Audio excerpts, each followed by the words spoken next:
The Health Secretary has been listening to all of that. Good morning to you. Thank you for being with us. Hey. Lots of It's lick-spittle cunt. Awesome. Let's go. MPs, unions, disability rights groups are still unhappy with your legislation, even after the changes. Are you going to have to make further concessions? Well, the bill will go through Parliament and be scrutinised in the usual way.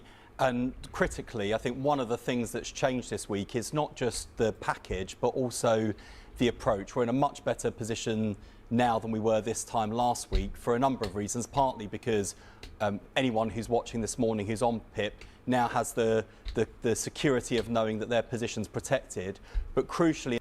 And that you're going to pull up the ladder behind them. Yeah, thanks. Thanks, Wes. Yay.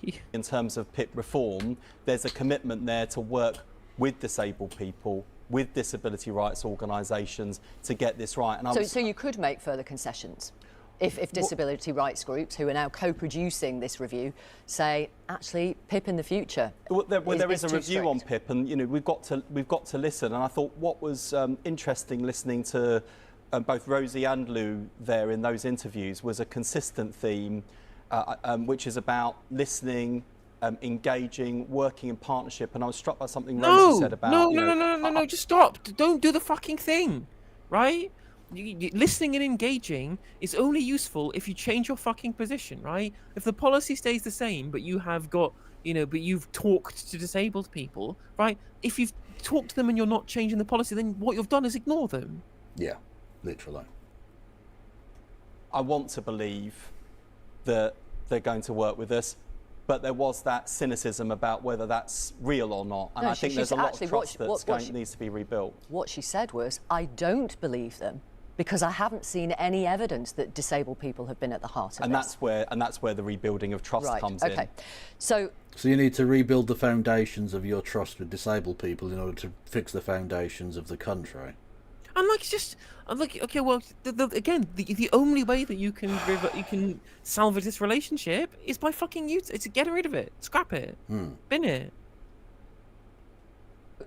The big concern from a lot of people is that, including Matt, one of our viewers, that you are creating a two-tier system.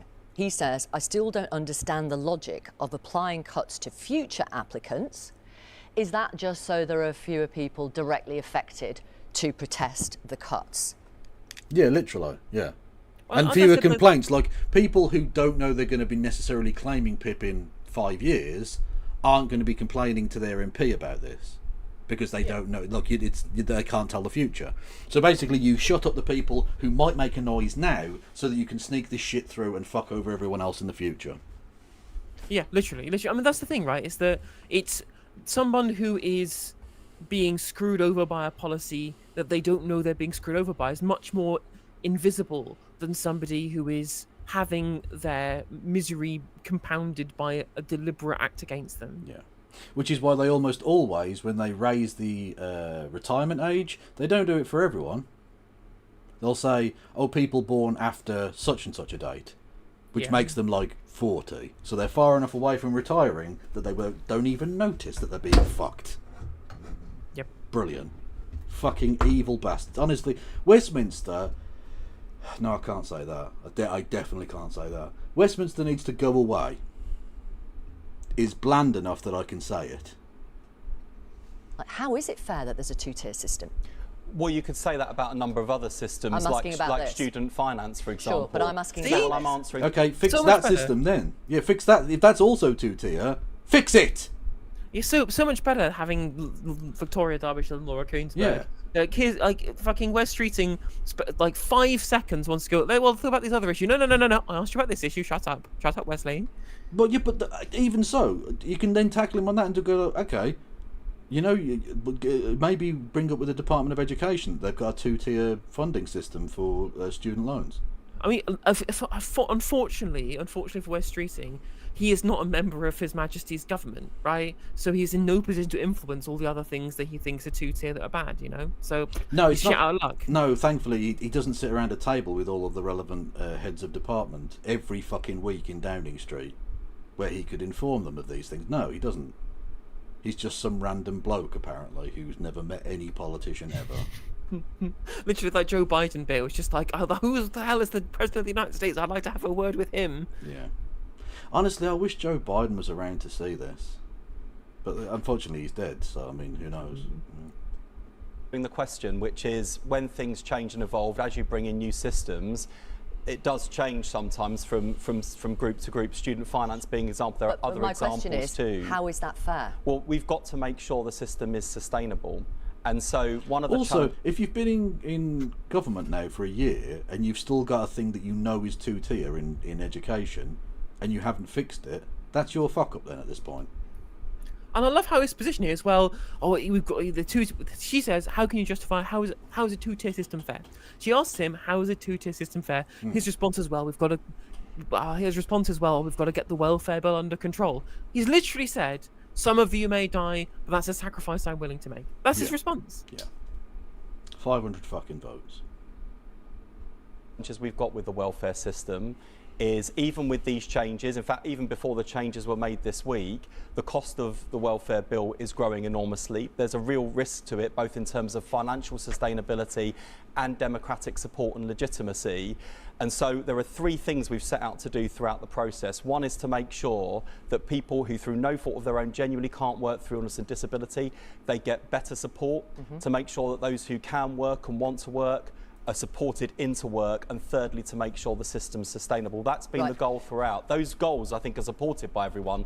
It's about how we make the change. I think that's the debate we're having. So it could be sustainable, but still unfair. No, I think part of sustainability is making sure that it's fair, making sure that it is affordable, making sure that people get the right help into work. That's such a good point. You should just be more honest and just say it's only a temporary two-tier system, because eventually the older disabled people will die and then no one will get PIP. Yeah. Yep. Look at that fucking face. Good thing there's an assisted dying bill going through the Commons right now. Look at that fucking soy face. Looks like pub. We've got 1 in 10 working age people unemployed in this country at the moment, out of work. I know, but this is about PIP. I'm asking about PIP. And that's a real challenge, sure. But the reason why there's been such a debate like this in the Labour Party is because all of us, ministers, MPs across the board, don't want to be in a position where on a Friday afternoon someone comes to our surgery and says, "I'm disabled, and as a result of changes that you've supported, this has impacted on me detrimentally," and for us to be sat there thinking, wow, I mean, you literally will have that. This will happen to basically all of your MPs, because no matter where you are, you have disabled members, you have disabled people in your constituency, and you are going to fuck them over. Well, yeah, you literally do, yeah. Literally, I make the joke every week, the only honourable member in the chamber is the Right Honourable Jenny, who is the dog of the disabled Lib Dem MP. Yeah. Well, that was never supposed to happen. So it's important we get this right. That's exactly what you're going to have if you have this two-tier system, isn't it? No, we're working with disabled people to make sure we get this right in terms of I just want to be absolutely... But no one will thank us. Honestly, no one will thank us. Well, I fucking hate this slimy cunt. We are with the status. Oh, God, fucking answer the question, you cunt.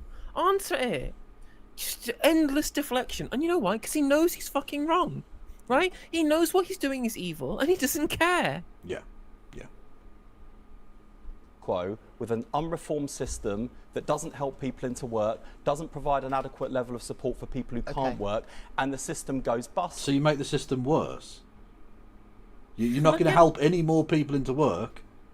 This isn't going to help people into work. And all those new PIP claimants, especially ones who have been recently disabled, who want to stay in work, are going to find it harder to do now because they're not going to get fucking PIP, which doesn't have a work requirement. Yeah. Again, something that they time and time again, government ministers and government officials will come on TV and pretend this is about getting people into work when PIP has nothing to do with work status. But those younger people who can't get PIP, I think Wes will be able to introduce them to Kim Ledbetter, the Angel of Death, who has a solution to their problems. But what problems? They're just losing their pocket money, Kev.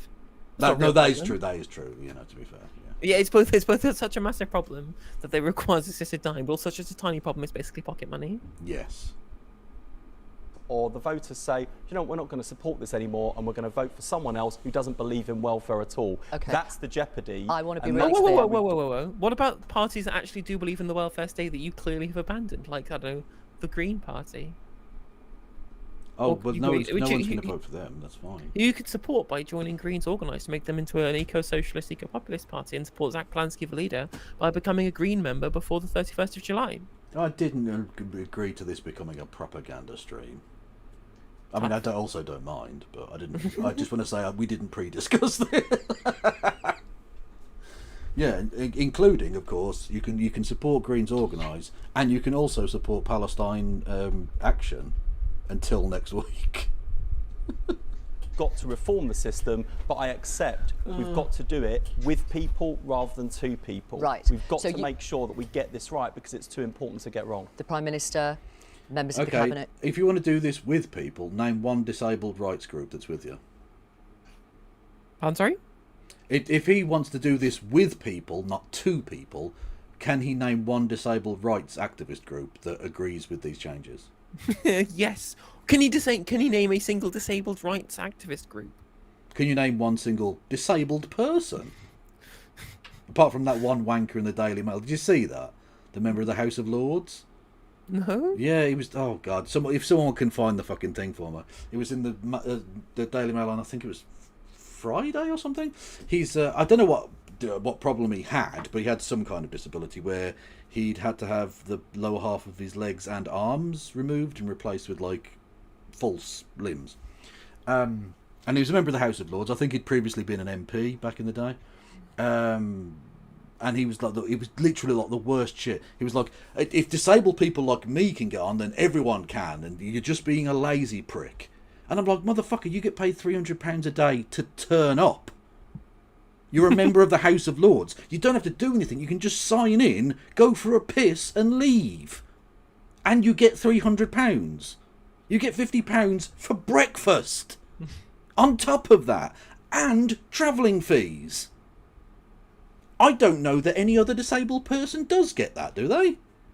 I think you might have some advantages that other disabled people don't. You wanker. You, on this programme this morning, and you've said it previously, the current system is not sustainable. Sorry, But even £360 after your a review, day. Yeah. The bottom line is you want fewer people in receipt of PIP. Fewer disabled people in receipt of PIP, don't you?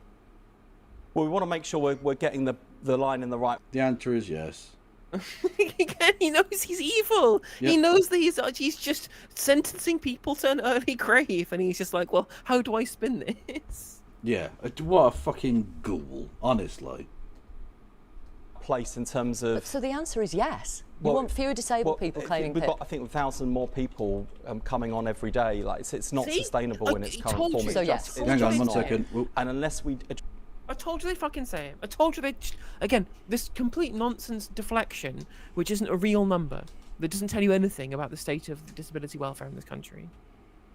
yeah. Unbelievable. address that issue, we've got to do it in the fair way. We've got to do it in a right way. Right. But unless we address that issue, But you won't say that out loud. Why not? well, I just did.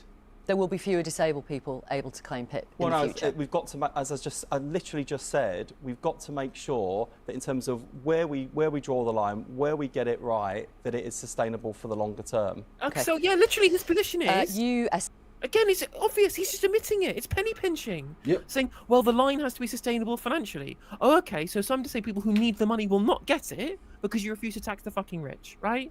Some Literally, disabled people who yeah. need help, who need government support, you are arbitrarily taking away that support or denying them access to that support to ensure that people like Quadrature Capital and Wahid Ali pay less tax than they otherwise would do. Yes. Estimated. Oh, can I just ask on the point system? Do you think the 4-point system is too strict? Is that an area where you could make concessions? Well, it's one of the whole PIP system is going to be reviewed Right. by Stephen Timms and So working possibly. with the Disability Minister, working with disabled people. And as I say, there is a genuine commitment to try and get this right.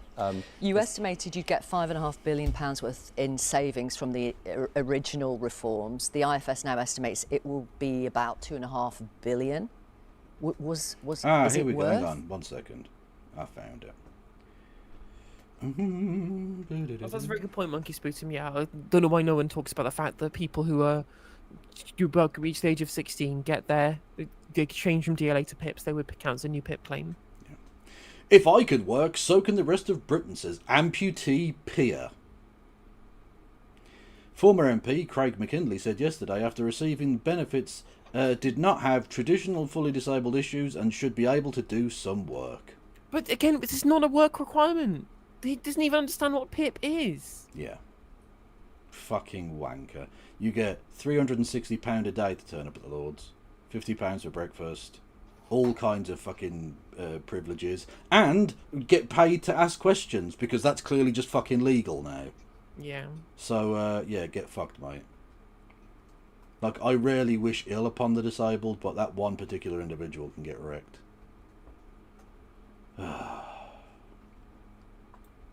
For those savings, all this political firestorm. Well, people will not thank us down the line if Well, that's we do true, not reform yes. the welfare system to make sure it's sustainable and fair. It does. And he's already on a pension from the state, yeah, because he's a former MP, yeah. Fucking evil. Come down to that point, and unless you reform the system, I genuinely fear that it won't be there for anyone in the future. There are plenty of people out Fuck there. off. Well, with your reassessments, they won't be there in the future anyway.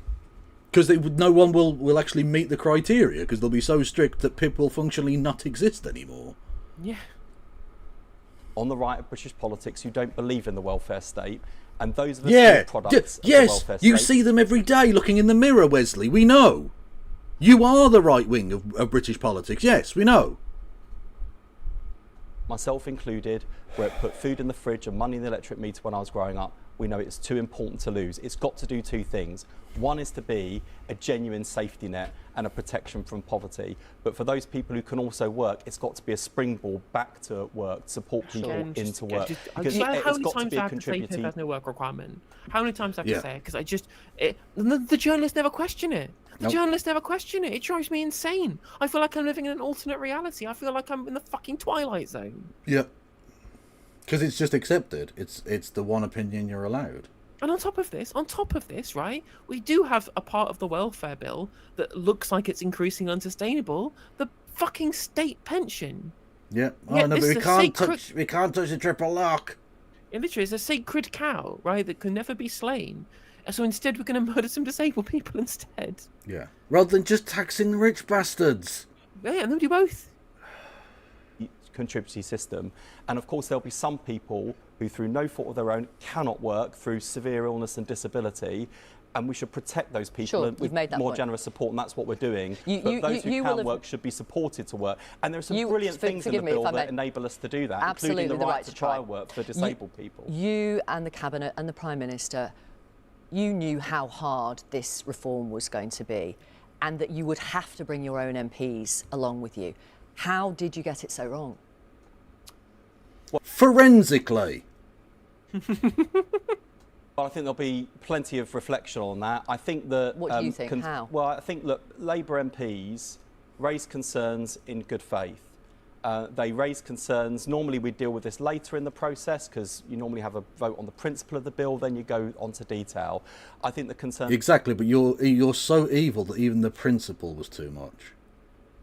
You couldn't even refine the bill. The bill is so monstrous that you couldn't even get it through. And they just passed basically a carte blanche to kill the disabled in the fucking Kim Ledbetter fucking Angel of Death for Death to the Firstborn bill or whatever it's called. Remember when Renault, right? Remember when Renault proudly proclaimed that they had this contract with the Chinese government for like 1 million vans or whatever, and they were like mobile suicide units, right? Yeah. Like this is the Kim Ledbetter world, and we're just living in it. Yeah. Well, look, I, for one, can't wait for the Labour Party's new Keynesian plan of public works projects. Suicide booth in every town. Let's go. Were so substantial, and people were concerned that we wouldn't get to a point down the line where the bill was improved, that they took the extraordinary step they did this week with that amendment signed by over 100 Labour MPs. Okay. We have to learn from that, and all I'd say... It was 160, Wes. In case you missed. 'Cause, I mean, technically that is over 100. He's not completely incorrect, but I do feel he's slightly underselling it. Yeah. Whether it's on this sorry, or other issues. it's that bit in Peep Show where Jerry goes to Mark, I owe you over £1,000. £4,000, Jeremy. Exactly. Over £1,000. Literally. We're going to make mistakes. We're not perfect. No government's perfect. We're going to make mistakes. The important thing is that when we do make mistakes, that we act to address them and correct them, and that we learn from them, and that's exactly what we'll do in this case. Let's talk about your brief then. You are absolutely determined to look at the prevention of poor health. One of your policies now is to get supermarkets to essentially sell us more healthy food. Is it the government's job to try and influence what we buy? Well, perhaps not. But like, my fundamental problem is, how much is this going to to cost? Because like, if you just made healthy eating affordable, people would choose to eat more healthily, or at least could do so. Whereas it's just ridiculously difficult. Yeah. So, you know. Well, the alternative is we end up with the obesity crisis getting worse and worse. It's doubled since the 90s. 1 in 5 kids leave primary school, obese, and the cost of the NHS is £11 billion a year. And But think of it this way, Wes. The fatter the kid is, the less it'll hurt when the wall collapses on them because of rack. Padding. The skinny kids is going to get crushed. What you want is a fat kid. Come on now. About you, but I think people watching do not want to continue to pay higher and higher taxes, paying the price for failure. So what we're doing is actually something that is radically different from the usual approach of government ministers literally dictating what we're selling, where we're selling it, how we're marketing it, maybe taxing it. Instead, we're taking an approach of working with supermarkets to work with them to improve the nutritional value of the shopping basket. Because, okay, exactly. obesity is all hide under the fat kids. Sorry. You get to make that joke, apparently. Well, I do. Although I wasn't a fat kid, I was a very skinny kid. I'm a fat adult because of bad life choices. I mean, there's a famous quote by Kate Moss where she said, "No food tastes as good as how being skinny feels," and that is literally the most opposite of reality that's statement bollocks. ever been said. If I could, I would live on Guinness and bacon sandwiches. And I'd be perfectly happy to become a fat mess. I wouldn't give a fuck. Yeah. But unfortunately, you'd get like liver failure instantly. Massive challenge. But if we reduced our calorie intake by just 50 calories a day, then we can get... Also, who the fuck... Kate Moss said that. The famous fucking heroin abuser. Yes. Wants to fucking... Oh, well, that's healthy. I mean, technically it makes you skinny. That's not the same thing, is it? Was that what Frankie Boyle bitch. said, that Scotland is the fattest nation in Europe, which makes you wonder what it would be like without all the heroin? True. Although my favourite Frankie Boyle on that was the people of Scotland were annoyed to find out that the 5 a day pledge was per person and not for the whole nation. Over 300,000 children out of obesity, 2 million adults. I mean, those are pretty staggering statistics. If people who are obese reduce their calorie intake by... calorie intake of a bottle of Coke, 216 calories, we can halve obesity. So it's a big challenge, but it doesn't... You will claw my fucking beverage out of my cold, dead hands, you fucking faceless little goblin. Fuck off. Take much movement in the opposite direction. Sure. That's how we've ended up in this position, gradually increasing our calorie intake, eating a bit more unhealthily, step by step, and we've ended up in this obesity crisis. And on weight loss drugs, you're looking at the wider rollout of medication like Mounjaro that obviously helps people lose weight. Around 28% of adults in England are estimated to be obese. Is that the British name for Ozempic? Because they always call it something different here, don't they? Is your plan Mounjaro that or eventually something like that. most of them make use of drugs like Wegovy and Mounjaro? Well, that's the potential, and that's why we're beginning to roll out obesity drugs on the NHS for people who are suffering from severe obesity. But do you want a wider rollout ultimately? Well, I think that's where the evidence takes us, and the impact is there, absolutely. But I think that's what combines both of the things we're saying on the public health agenda today, which is we can continue to take the sort of nanny-stated approach of dictating to people the prices, the marketing, or we can work with supermarkets, including those like Sainsbury's and Tesco's that's welcome the approach, and let them decide how to market their products, Sure. how to price their products to encourage healthier eating. We can work with people to help them. I know it's a different thing. It's the UK name for tirzepatide, which I also don't know what that is. But okay. Yeah. I'm sure that's the Get name there. of the actual active component. I mean, my plan for becoming skinny is just wait until I become fantastically ill, and then you watch the pounds fall off you in hospital. Cancer is very slimming. Weight down with weight loss jabs, which are, I think, showing encouraging signs of being impactful. If we don't do these things, the National Health Service looks increasingly unsustainable in terms of the demand placed on it. Okay. And I don't want the NHS to go bust. So this week, with our 10-year plan on health, we'll be setting out the steps to reform and invest in our National Health Service to get it back on its feet and make it fit for the future. But it's also a 10-year plan for health, how we have a healthier, happier nation with all of us living well for longer in a fairer country. 10-year plan for health. 1 year anniversary of the Labour government approaching this week. Former Cabinet Minister, you just heard her, Louise Haigh, told us your government can't keep lurching from crisis to crisis, her words. How are you going to make sure there isn't another crisis in a month's time? Well, firstly, you Reading learn the from your mistakes, room. and I've learned from mine. I learn every day in government. But I think also, let's remember the things that we've also done in our first year. We've cut NHS waiting lists by 250,000, that they're at lowest levels in 2 years. We've now, with one measure of expanding free school meals to 500,000 children from low-income households, that one measure is lifting 100,000 children out of poverty. Interest rates have fallen 4 times. Wages have grown relative to the cost of living more in the last year of a Labour government than it did in the last. So why does everyone fucking hate you? If you've done such a great job, why does everyone despise you? I mean, obviously their comms are shit. It's true, right? Their comms are shit, right? But again, like, a lot of these things are things people look at and go, well, that's good. I'm not sad that it's happened, right? But that doesn't make up for all of the key people that you're immiserating or the genocides you're endorsing. Yeah. It's like when they'll say, oh, GDP rose by 0.3%. Okay, but I can't feed my fucking children. Like, it doesn't... wow, the stock prices went up today. And my fucking town is, like, crumbling.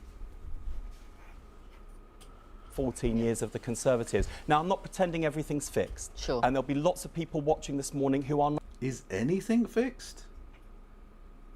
Like, you can't promise me everything, but is there a single thing? Is there a thing you can point to that has significantly improved in your time in office? Other than the electoral chances of the Reform Party, of course, which have just skyrocketed. Honestly, if you're on the old fucking poly market, get on the Reform Party, because there's only one direction that's fucking going. Not yet feeling the change, and we understand that. And we're as impatient for change as everyone else.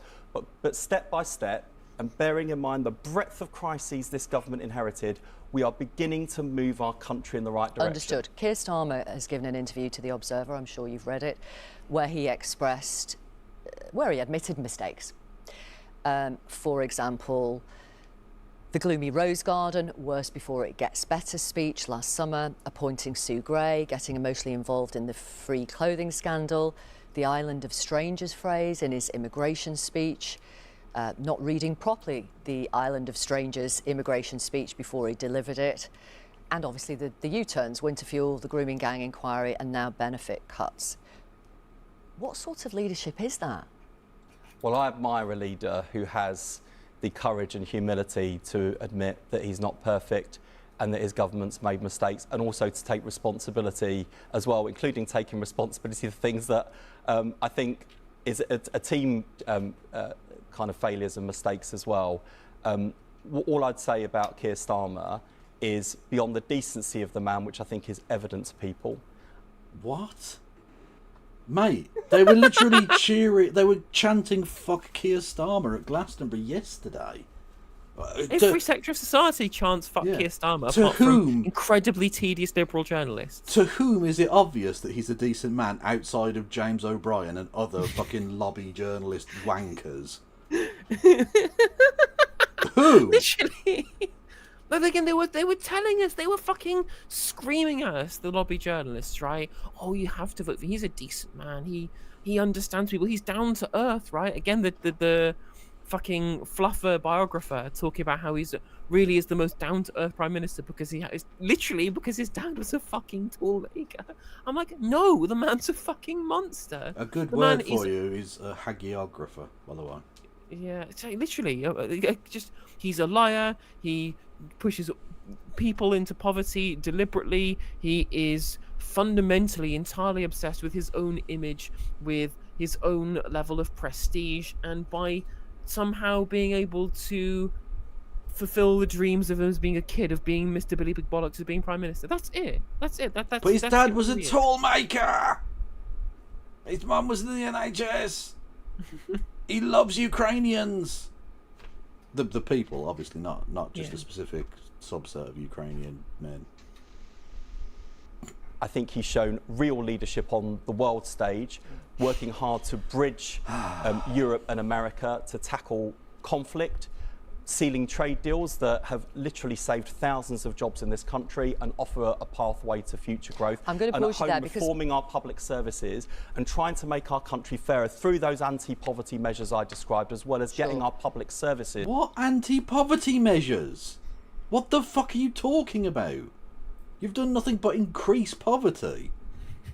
You knew from day one of the things you could have done straight away, get rid of the 2-child cap. And you didn't. You've kept it needlessly for over a year now, and you've got no immediate plan to remove it, apparently. Hundreds of thousands of kids in poverty. Hundreds of thousands. Evil Needlessly. cunts, man. Is turned around. Not everyone agrees. Have a look at this polling. It's essentially approval ratings a year after the party won. Oh, forensic! Minus. Oh, Jesus Christ! Look at Blair. Blair was fucking popular, man. Jesus. I mean, because there's no competition. Yeah, true. And this was pre-Iraq, so you couldn't say war criminal yet. Yeah. Even Cameron was basically like margin of error for neutral. Minus 54. Oof. Okay. Power back. A year after Tony Blair was in power, approval ratings plus 34, David Cameron minus 3, Keir Starmer minus 44. Sorry, 54. I'm sorry. 54. Not that short-sighted. How has that happened? Well, by the Prime Minister's own admission, I think there are things that we haven't got entirely right in government. So it's because of all his mistakes. But I think the other thing I'd say... Oh no! Oh, Wesley. Natural party of government alert. Yeah. Thankfully, the adults are so back in the room. Love it. Fundamentally, is you compare the condition of the country when Blair became leader, when Cameron became leader of our country. There were challenges, sure, there were significant challenges, but were there the multiple crises that we came in? Okay, but that makes it even worse, because if things were so bad that even a relatively minor improvement in the situation would mean you'd be much more popular than you currently are. You had more scope to improve because the situation was so bad, and you haven't improved it, which is why people don't like you, because they voted for change and you didn't. And even the things that I'm not saying that there aren't things that haven't got better, right? Things like planning reforms and workers' rights stuff. Good, great. I'm not complaining about these things. These are better than they were before. But do those make up for all of the impoverished children of disabled people? No, of course it doesn't. True. He had done the People's Princess moment during the first year. That's true, but to be fair, he read the room. To use that, oft-used phrase in the modern era. Yeah, he read the room. The Queen didn't. The Queen went, oh, she died, did she, the bitch, and left it. Whereas Blair went, oh, people are actually genuinely upset by this, and took that bull by the horns and ran with it, right? Yeah. So that's fine. That's sort of what you want in a Prime Minister, is someone who catches the nation's vibe and equals their energy, Whereas Keir Starmer, and even David Cameron, never did. No.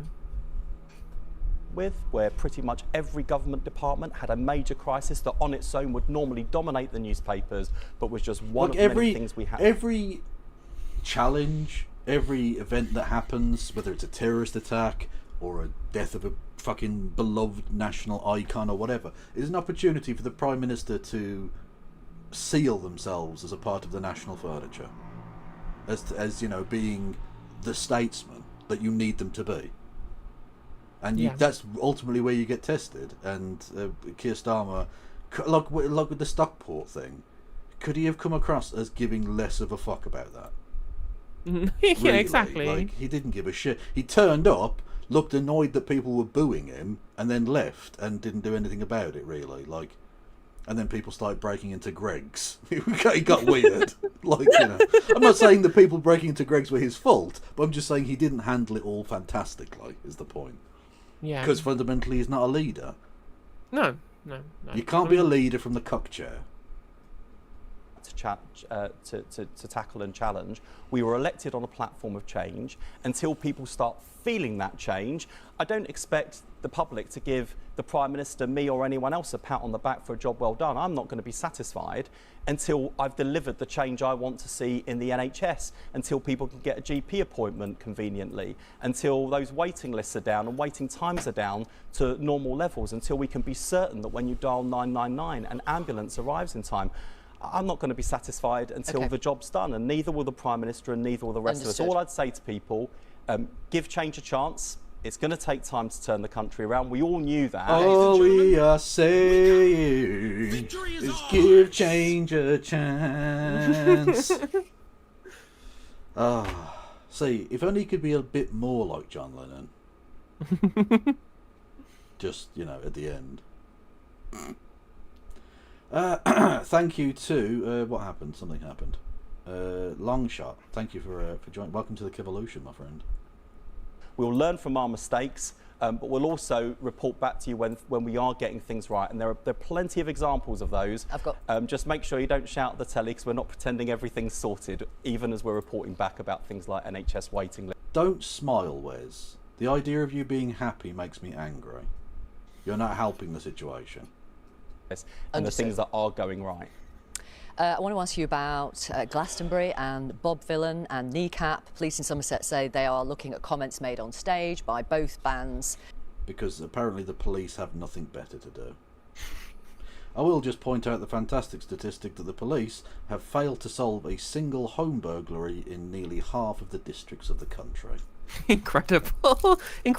Although we have found out today that the Met Police are no longer investigating That is Kneecap. true. The Zionists are going to be in fucking meltdown. Oh my god, it's been such a great week. It's been such a great week for people who enjoy Zionist cope. True. We should point out that it's the Mo Chara prosecution still goes on. That's ongoing. But in terms of when Kneecap said, was it that they said up Hamas and up Hezbollah. I'm not saying that. Yeah. They said that. That's now been dropped. And the right wing cope has been delicious. I've enjoyed it enormously. Yeah. Thank you. Hey, hello Hannah Reloaded. Thank you for raiding in. Everyone go and follow Hannah Reloaded. I'm Kevin Logan, a weirdo from the UK. Hello. Are you slicing things?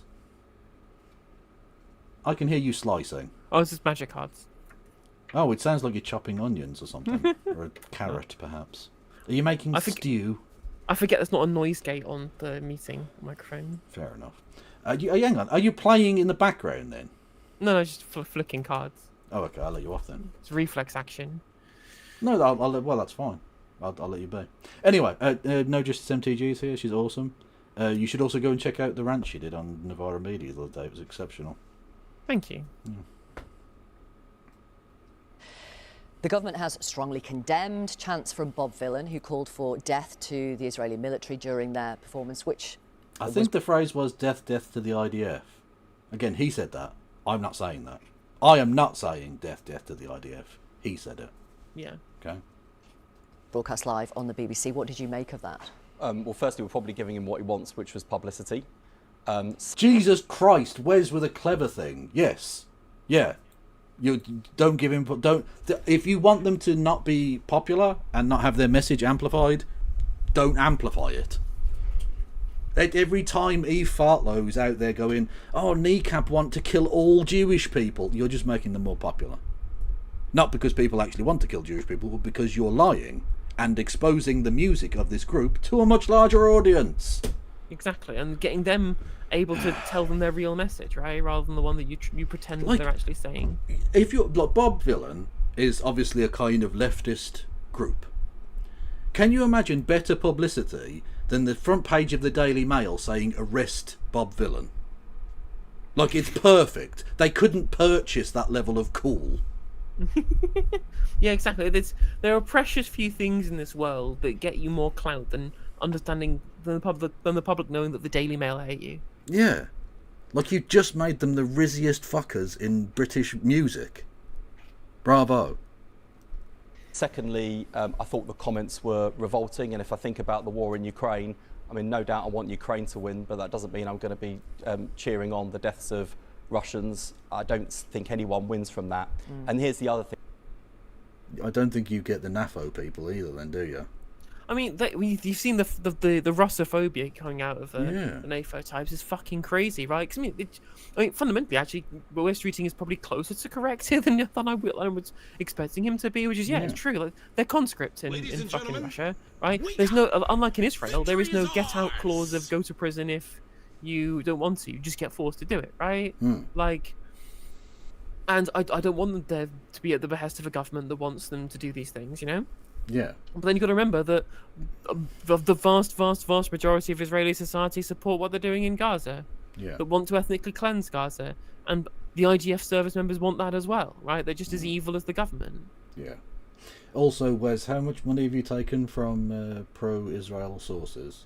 That would be interesting to know. The information may exist somewhere. I don't have access to it if it does. Hello there, Mr. DocSource. Is the UK controlled by Israel?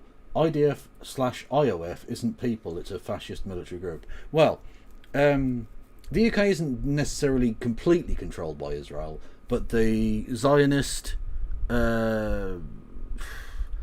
agent provocateur or agent de control definitely have their fingers in a lot of pies here in the UK. We know that people who are the Middle East editor, for instance, of BBC News, literally worked with the CIA and boasted about working alongside the IDF. Not the IDF, Mossad. We know that the British government have received huge sums of money from pro-Israel lobbyists, including nearly £250,000 given to the current Home Secretary, who is currently designating Palestine Action, a group that you can't say you support, next week, as terrorist. So literally, if you're a part of Palestine Action who painted a private plane, you are as bad as Bin Laden. You can't say you support them. Which suggests that Israel have an overweening influence, shall we say? An unpleasant, uncomfortable, undemocratic influence. Thing I'd say, we're talking about what happened on stage. Why don't we talk about it's not criticism of your questions, by the way, but what's happened in the Middle East this week? Yeah. A Palestinian village in the West Bank set on fire in Taipei. I met with the Red Cross and Red Crescent this week about the humanitarian catastrophe that we have. But not the Red Star of David. Are you an anti-Semite, Mr. Streeting? You haven't even condemned Hamas in this. Actually, that's a really good point, Star Spangled Shitlog. It's illegal to say you support. Hang on a minute, you can't skip past that name. That's beautiful. It's great, an excellent name. Like apparently you can't say support Palestine Action. Yet our own governments support the Al Qaeda linked leader of Syria. Like. Yeah, no, he's our friend. Yeah, no, it's fine. Yeah. Literally, like they were all cheering for Hayat Well, al-Shams, whatever it was called, right? We literally know that fucking weaponry that we sold to the Saudi government ended up in the hands of ISIS. I mean, the Taliban conquered Afghanistan with weapons we sold them, and with fighters that we trained. Yep. Thankfully, that didn't come back to bite anyone in the arse, though. That was fine. Jesus. What's this? Our friend, how the Israel lobby spent £30,000 on Wes Streeting. Labour's Shadow Health Secretary has a long history of supporting Israel, going back to his days at the head of the NUS, and has been awarded handsomely. He has taken over £20,000 from Israel lobbyist Sir Trevor Chin, Lord Mandelson, and David Menton. Pro-Israel newspaper said Streeting's track record on Israel is clear and called him our friend at the NUS. So, you know, if you're wondering about this lad, yeah, the trip was paid for by so when he was in the shadow cabinet, he visited Israel. The trip was paid for by Labour Friends of Israel and cost £4,700. So that's all perfectly normal. That's fine, yeah. I'm sure. Look, there's no conflict of interest. He's just taken lots of money and lavish holidays by the state of Israel. Fantastic stuff. Good. And it's not like the son of the founder of the Labour Friends of Israel is currently the Speaker of the House of Commons and gets to dictate how that operates or anything. Very normal. And it's not like the current Prime Minister has not only taken loads of money from pro-Israel lobbyists, but also took a phone call from the then President and still President of Israel, Isaac Herzog, minutes before scuppering the SNP's motion to call for a ceasefire in the West Bank and Gaza. Yeah. So, you know. But, you know, I'm just being anti-Semitic, clearly. Yeah, this is you conspiracy theorising here. Yeah. Have today the risk of disease spreading over the summer and famine in the autumn. And the irony of that music festival is that Israelis were taken from a music festival, killed, raped, and in some cases are still being held captive. Okay, but the IDF didn't save anyone from that. In fact, they actually killed many people at the festival themselves. So the idea that, like, oh, the juxtaposition of calling for death to the IDF. The IDF murdered loads of fucking people. They Hannibaled them, literally. Mate, listen to yourself. Yep. Just because they decided to do a rave next to Auschwitz. Whether you are Israeli or Palestinian, whether you are Christian, Jewish or Muslim, all life is precious. And we're not going to solve one of the most... Really? You're going to talk about the Christian settlement that was burned out by Israelis in the West Bank in the last couple of weeks? Because you mentioned Christians there. I wonder if there are any Christians who want to, pipe up about that. Anyone? No? Okay. Intractable conflicts on Earth with those sorts of stunts. We're going to have to do it with international pressure, careful diplomacy, and we're doing everything we can to bring an end to this war, condemning Israel's actions and the way it's conducting its war in Gaza, at the same time as demanding the release of hostages and trying to bring an end to this conflict. Very briefly, if I may, Health Secretary, the Israeli embassy says what happened at Glastonbury raises questions about the glorification of violence. Do you agree? I think that is a challenge, and that's why I don't think anyone should be cheering it on. I'd also say to the Israeli embassy, get your own house in order. What happened in the West Bank this week by Wesley, what an outbreak of anti-Semitism. See, like he's pivoting. He's pivoting, chat. This is a man who knows that the leadership election is just round the corner. Is someone threatened by a pro-Israel candidate at the next general election by any chance, Wesley? To the tune of maybe 500 votes or more. Zippy Artavelli will not be very happy with you, sir. You fucking two-faced little snake bastard. I'm just saying to the IDF, have you checked for Hamas command control center under his house? Can you be sure that he doesn't have a copy of Mein Kampf in Arabic? Let's be extra double sure. Exactly, you got to check. Israeli settler terrorists needs to not only be condemned, it needs to be acted upon, and Israel cannot continue to look the other way. Not even stopped, just acted upon. Oh God, even his pivot's bullshit.